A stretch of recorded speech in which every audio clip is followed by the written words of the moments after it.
Bring it on. Everything new, everything different, everything true. I am ready for my next thing to do. Oh, I know it's gonna be everything new. I'm through crying, I'm through waiting, I'm through hoping against all hope. I'm through longing for something gone that'll never return. I think I finally learned, so bring it on. Everything new, everything different, everything true. I am ready for my next thing to do. Oh, I know it's gonna be everything new. I'm through grieving, I'm through dreaming that the life I had is ever coming back. No more wishing on someone else's star that'll never be mine. And I think it's time, is it time? So bring it on. Everything new, everything different, everything true. I am ready, yes I am, for my next thing to do. And yes, I know it's gonna be everything new. Oh, and I survived many times before. Broken hearts and slamming doors. But I'll be all right, yes I will, once more, just like I did back then. I'm gonna rise again, so bring it on. Everything new, everything different, everything new. I am ready, yes I am, yes I am, yes I am, yes I am, yes I am. Oh, I know it's gonna be everything new. It's always new in God's world, yeah. Call me on the phone and I'll tell you everything's new every day. You know what I'm talking about. I love seeing you right now, yeah. The sun's shining, everything's possible. Let's do it, come on. We're living in a world, it's everything new, new, new. Yes, it's new. It's gonna be everything new, oh, yeah. Everything new, yes, every day, every way, oh yeah. New, new, new, new.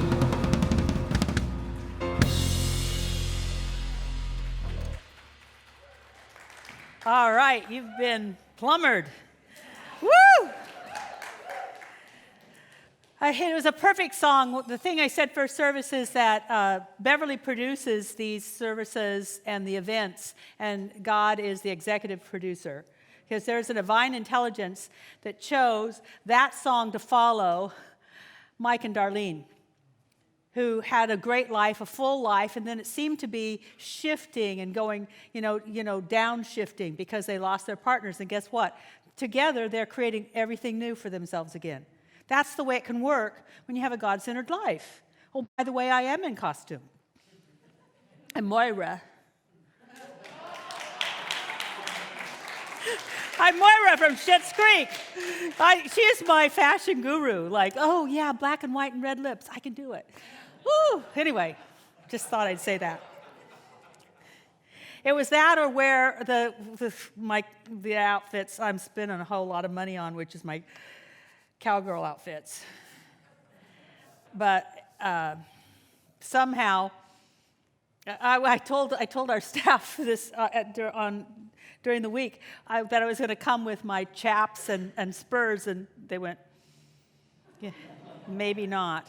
So, never mind. But, no. But when I go to Oklahoma City to compete in the world championships, I'll celebrate by wearing my chaps and spurs to church. Yes, it is. Somebody told me I sent an email out, and they said, go big or go home. So I'm thinking big, which is, I'm so grateful I get to do that. I'm so grateful that with spirit, when you're spirit-led, it's like, well, have fun here, have fun there. Have fun, where is it that your heart wants to have fun? How do you want to express? I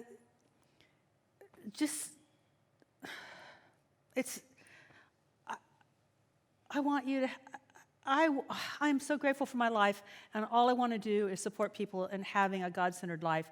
So it's a life of discovery. Try it out, discover. And we can do that. So I want to share what I shared 2 weeks ago. I ended my talk with saying, would you have an intention, whoever was in the room, I'm not sure you, but when they were in the room, would you have an intention for some things? And then I said that the Sanskrit word for intention is to resolve, to have a one-pointed resolve. Can you have a resolve to feel more free? Can you have a resolve to feel God's love and support? And can you have a resolve to feel spiritually powerful? And so I'm going to ask you that again. Would you like to be free and feel God's power and allow yourself to dream big? Would you like to have, but that you have to have an intention for that. It's not like, oh, yeah, that'd be nice, a little gravy on the side. No. Would you like to have a life where you are a center of divine operation? And the divine operation is always for expansion and fuller expression. Would you like that? Yes. Thank you. Now I'm going to tell you the good news and the bad news. Good news and bad news. Good news, it's really, really, really simple. Bad news, really hard. It's hard because it will take, and I said this, I'm not sure people really heard it because they were so excited 2 weeks ago. You have to intend to be changed at depth. Be therefore transformed by the renewing of your mind. Everything new. Transformed means to be changed at depth. Now, I'm telling you, we would not have a lot of people here if our tagline is Center for Spiritual Living, come and be changed at depth. No, we would get a lot of people if we said, Center for Spiritual Living, come and find out how to change them. I mean, people would be signing up, but changed at depth, that's scary. This is what it's going to be like if you choose to do this. I'm going to give you some ways to do it, but I have to just the disclaimers. Doesn't it scare you when you listen to the pharmaceutical commercials and they give you, 20 seconds of life can be great and people are running through the field, and the good music, and then, and by the way, this could happen, this could happen, this could happen, and you could probably die. I mean, what? So I'm going to tell you the bad news. The bad news was when you get changed at depth, you will be changed from the inside out, and it will be like having an upgrade on your cell phone. How many of you hate upgrading on your cell phone? Because you think you're just going to upgrade, and then all your programs are different, and you have to relearn stuff. You will be changed at depth, and you'll find yourself, where'd my judgment go? Where's worry? Worry. My best friend, you've been with me forever. I can't find you. You just will find that you will be different. And this will be scary because the ego likes stability. They've proven that even when things are difficult, people feel at home in the difficulty. and uncomfortable when things get easier. I have watched this for 35 years of ministry. People's lives start to work, and they're like, this is weird. This is really uncomfortable. Why? Because we're not used to it, and we are comfortable in what we're used to. So when you start living a God-centered life, things will shift. You don't think the same. You don't feel the same. You're worried less. You're more optimistic. Things seem to work out. What the hell are we doing here? It will be scary for a while. So are you still up for it? Yeah, a lot less enthusiasm. Can I just say the room is different? I'm sorry. Yeah. Who was? Yeah. Oh, sure. No. I don't know. Can I change it back? Yes. Yes. Limitation is free.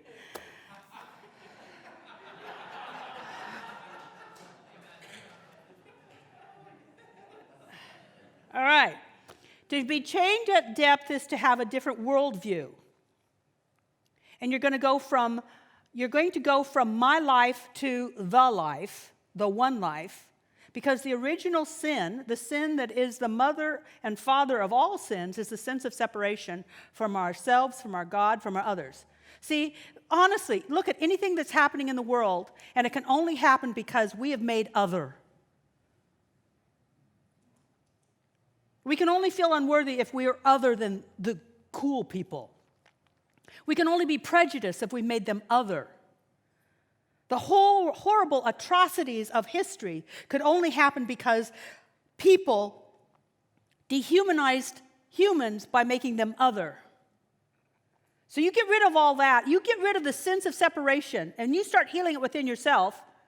A lot of the sins of your life, the mistakes, that's just all it means is a mistake, start to just like disappear. And when we start living from that, we can't live in a society like that, and we change the society from the ground up. Because guess what? Laws have not made a difference. But people will make a difference. Ground up. Consciousness out. So, the fundamental shift must happen in consciousness, and it can't just be our thoughts. It has to be a sense of self. Like, I'm just setting you up for this, and hopefully it'll give you ways to do it. But here's Sri Aurobindo, a Hindu saint. Consciousness is the fundamental thing Consciousness is the fundamental thing in existence. It is the energy, the motion, and the movement of consciousness that creates the universe and all that is in it. Consciousness is cause. Consciousness. So we're here to be changed at depth, which means to be changed in our consciousness. Now, that's not, remember I said it's hard, really simple, really hard? Maxwell Maltz said, one of the reasons it seems so difficult for a person to change his habits, his personality, and his way of life has been that I hate this word, hithertofore. Who created that word? And besides that, did they actually say it out loud to themselves before writing it out? And hithertofore, although Andrea Weatherhead would really like this word, you'd have to know Andrea to understand. Little English nerd that she is. Nearly all efforts at change have been directed to the circumference of the self, so to speak, rather than the center. So we try to change out here, change this, change this, change this. You've all heard the joke that trying to change the world is often like just rearranging the furniture on the Titanic. You got to be changed at depth. And then watch. That's why I love that. Do you know that there's a Zen sutra that is just the sutra? A koan, a Zen koan. And a koan is a statement or a question or something that makes you think. And what that koans would say is just love yourself and then watch. Just watch what happens when love is your center. And things shift. I want to share with you some ways to make that shift happen. I'll give you 2 ways because we're all different. You can do the way that I did it for 42 years out of the 46 that I've been working this stuff. Yes, I started at 4.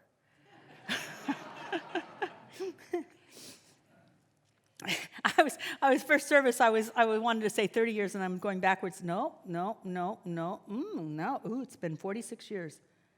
So I've been doing this for 42 to 44 years. I worked this other system that you can do. And the first one is study. We have classes. There's books. But when I started 46 years ago, there weren't a lot of metaphysical books. There were the standards. And I especially wanted to work on this thing called prosperity, which for me just means freedom. The freedom to move fully into my life and choose the life I wanted instead of the life that I was given. And what I was given, I used to say it was we were lower middle class. Oh, heck no, we were poor. I realize now, what? What am I telling myself? If you can't afford shoes for your daughter and she's got holes in the bottom of them and you live in Eugene and it's wet, you're poor. We were poor. And that was what I was conditioned to move into. That was my mental equivalent for my family and my family's family and all my friends. And so when I was told that there were spiritual laws that could lift me out of that, I became a student. And I read every book that I could. I wanted a different life. I not only read all the books, I did the things that the books told me to do. I had a practitioner, and I did what he told me to do. I had a practitioner, and I told her, and I did what she told me to do. So study, practice. Don't just study and know it. Practice it.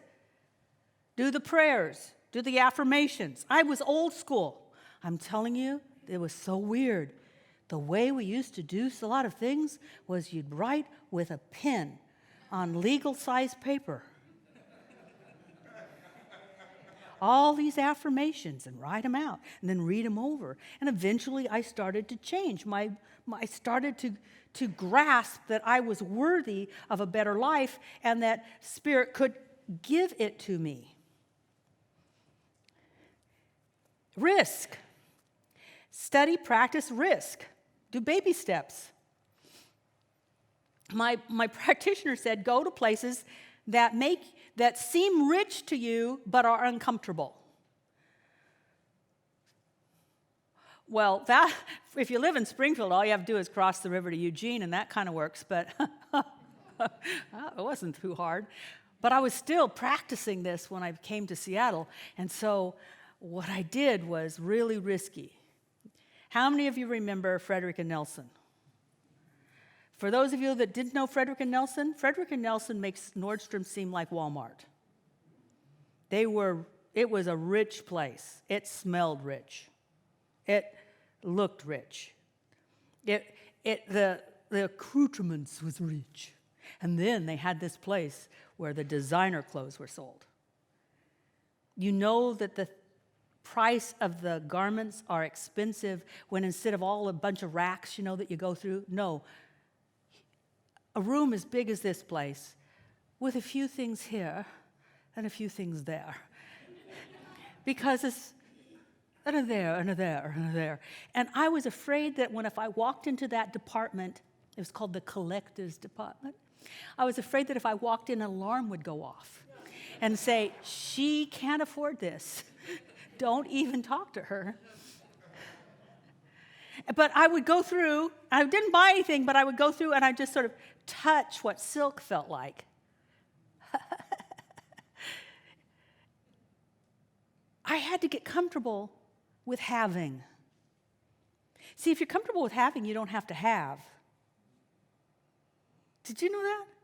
A lot of people go and get because they want to create the consciousness of having. No, when you have the consciousness of having, you really don't need anything. So go look at that. car you don't think you can afford. Sit in it. Smell it. And when you have that consciousness that I could have this, I'm one with this, you may or may not make those payments. It really doesn't matter anymore. Because you're so filled within yourself. If you have enough outer stimulus, it will change you. But it takes a lot of outer stimulus to change you because outer stimulus has already created you. My new way of doing things is to be transformed at depth by courting the presence and letting the presence change me. I'm now into ease and effortlessness. I'm into, let's just make this easy. Darlene said, that she was setting things up for the last quarter of her life. I don't know how long I've lived or will live. I asked God to live to 120, so I think I'm in the last, I don't know what. But I have a lot I want to do still. And I want it to be easy this time. This go around, less work, more enjoyment. And the way that I've found to do that is to simply, I shouldn't say simply, listen to this, simply do my best to consciously connect to the presence within. To consciously connect with the presence within. We're already connected.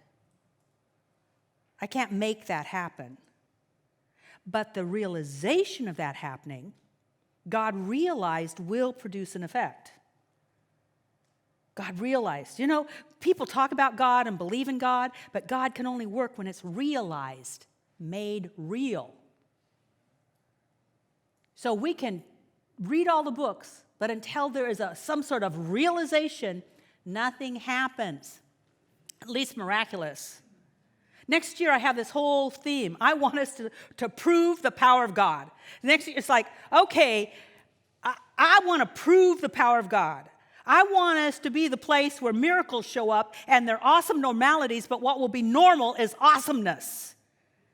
That's what I want for our group of people, to prove it, prove it, prove it. And so every time something happens in someone's life, we're just going to go, okay, God, prove yourself. Walk right into it. I will prove God today. I got I got the theme anyway, because I have this desire. Too much talk about God and less realization of God. Have you heard the joke where people will go to heaven and there'll be two signs and it says, talks and lectures on heaven or heaven. And people went to the lectures.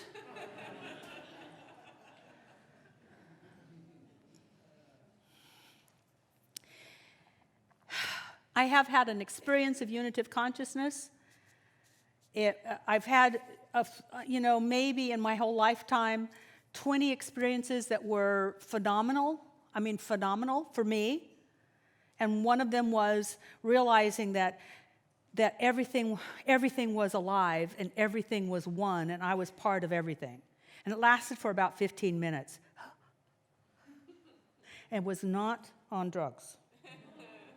Actually, I'd just been sort of complaining to God that I wasn't having enough great experiences. So I said, oh, you want to see something? Here's reality. So I know, so here's what I know. I don't have that experience anymore, and it was 25 years ago. But if it was true then, it's still true. I'm just not aware of it. But I can live as though it's true. And in living as though it's true, guess what? My life is different. To realize God, things shift. Things shift. What I realized then is that I do not live. I'm lived. And I will not need to prosper because I'm prospered. I'm prospered. I don't thrive. Life, the universe, thrives through me. So I just get to enjoy it. I just get to enjoy it. Now, if we're not going to work the power program, how do we let the program work us? How do we reach this place where we are saying, as Meister Eckhart, the Catholic mystic, said, God is centered everywhere and circumference is nowhere, so it's centered in us. He also said, that which I'm looking for, I'm looking with. How do we get there? We can chant. There's only one life. That life is God's life. That life is perfect. That life is my life now. We continue to chant that enough, it starts to seep into our consciousness. We can also start to affirm that we are an important part of this cosmos, that we're an important part of the great scheme of things. And honestly, the easiest thing to do, and it is easy, but people forget to do it, is to simply look up. Something happens, that our thought process changes by where we look. I'm not going to get into that too much because some of you have already been trained in that. But I'm surprised that people forget. It's impossible to look up and worry. Try it. Try it. I've done this with so many people. I've taught this to students at Bastyr. I've taught it to people who are in transitional housing, just coming off the streets from being homeless. And sure enough, they look up and it's like, wow, from life is horrible to, I have a refrigerator now. I mean, it's just, the shift is amazing and big. And by that, it's like, whoa.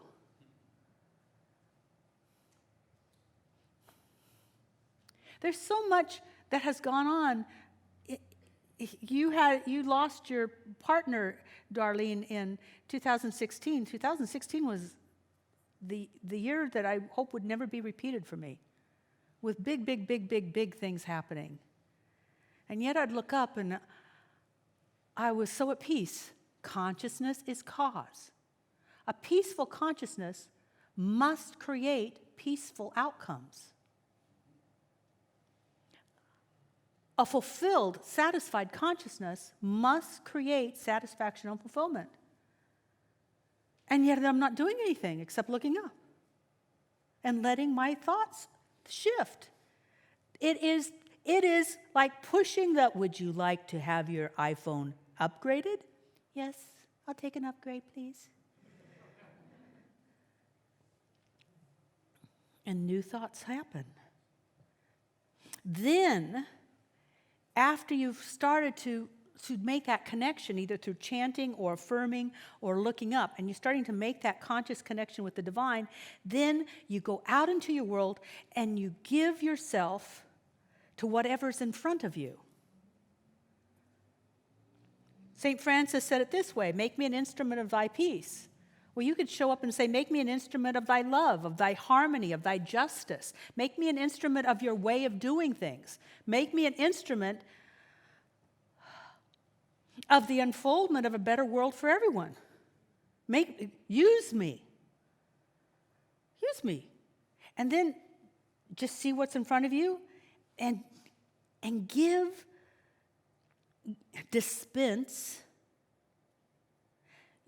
your highest idea of God in that moment.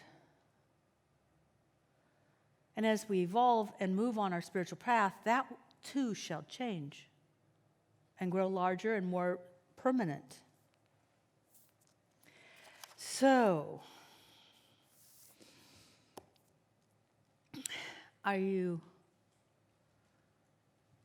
willing to be changed at depth? I see one hand. God, I love it. The rest of you, not. I'll watch them. Well, here's some people you can watch. Emma Marino and Ruby Rebel. They really took on, like Jacob wrestling with the angel. They took on spiritual development. I will come to understand it, and they were changed at depth. And what's so interesting is it's not like they demonstrated this and demonstrated that and demonstrated that. No, they were lifted. Lifted, both of them lifted into a whole new life. Not together, but because they're not together. This is how rumors get started. Anyway, oh, we heard about you. No. But lifted into a whole new sphere of experience. They looked up, they were lifted up. That's what it will feel like. Like, whoa, I'm not in the place I used to be. And if you're not in the place inwardly, you won't be in the place outwardly either. All things shall be made new. So, let's say this together. Together we thrive. And, I love you guys, and I love first service. God bless them, bless them, bless them. Don't tell anybody there that I talk about them.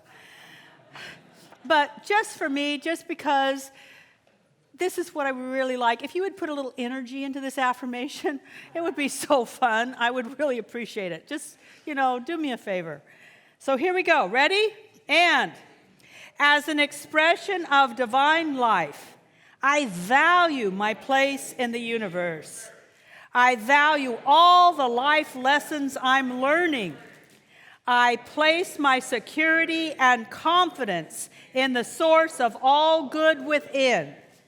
As an expression of the creative universal impulse, I let my deepest desires lead my thoughts and actions. I hold in my prayers a greater good for myself, my family, and friends, as well as the world. Yay! Love you, bless you, and